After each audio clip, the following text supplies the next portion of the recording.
right, how do we decide if a given number is prime or composite? Well, if I know that D is a divisor of N, then N over D is also a divisor of N, where we're assuming N is non-zero. If N is composite, then N has a prime factor P such that P squared is less than or equal to N. In particular, what that tells us is that if N has a prime factor P, then there is a prime factor P for N that is less than or equal to the square root of N. So it's enough for us to check if any prime less than or equal to the square root of N is a divisor of N. Okay, so I don't need to check all the primes up to N. It's enough to check all the primes up to square root of N. And if none of those divide N, then N must have been prime itself. Okay, so let's try doing that. Is 397 composite or prime? So the first thing I want to do is take the square root of 397.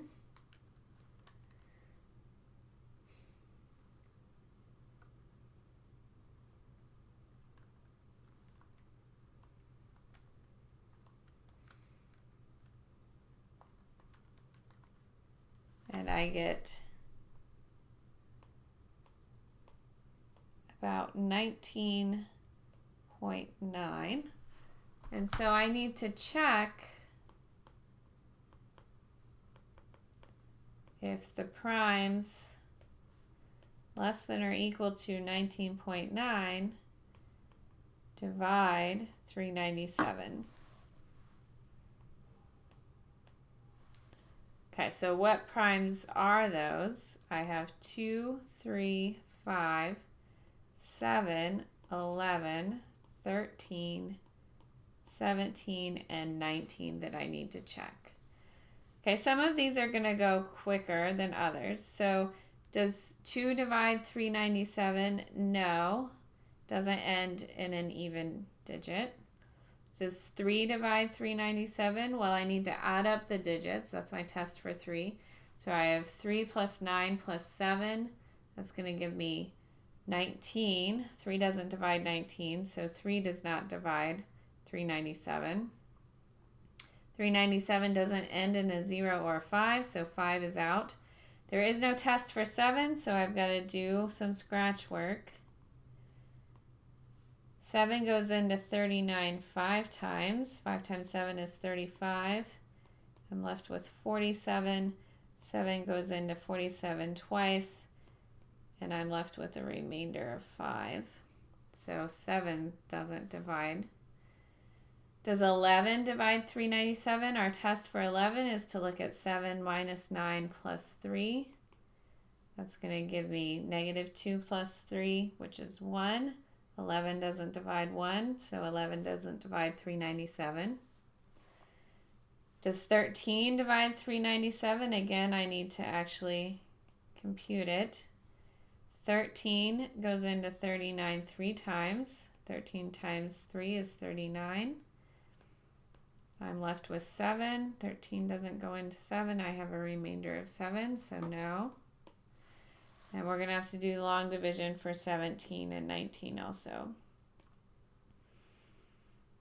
So if I multiply 17 times 2, I get 34. And I'm left with 57. 17 times 3 is 51. I'm left with a remainder of 6. So 17 does not divide 397. So finally, we want to do 19. 397 divided by 19. I'm going to go twice here. I have 38. I'm left with 17, so I have a remainder of 17. So 19 also does not divide 397. I've checked all the primes up to 19.9. None of them divide 397, so 397 is composite. Now here we talked through all of the reasons why each of those don't divide 397. not composite, it's prime, my goodness. It's not composite, we didn't find a divisor. It's prime, goodness. All right, we talked through why each of these doesn't divide 397. Make sure on an exam or quiz you are actually showing the reason on your paper. You'll have a little more room than I did here. All right, let's try the same thing for 91. I recommend that you pause the video and try this on your own and then come back and make sure your answer matches mine. Okay, so the square root of 91 is approximately 9.5. So I need to check primes up to 9.5. Those are the primes 2, 3, 5, 7. Okay, so a little less to check here. Again, 2 isn't going to divide 91 because it doesn't end in an even digit. 3 doesn't divide 91 because 9 plus 1 is 10, and 3 doesn't divide 10. 5 doesn't divide 91 because it doesn't end in a 0 or a 5. And so my last one is I need to check if 7 divides 91. 7 goes into 9 once. I'm left with 21, and it goes into 21 3 times, and I have a remainder of 0. So 7 does divide 91. So is this prime or composite? That means 91 is composite, right? It has a divisor other than 1 and itself.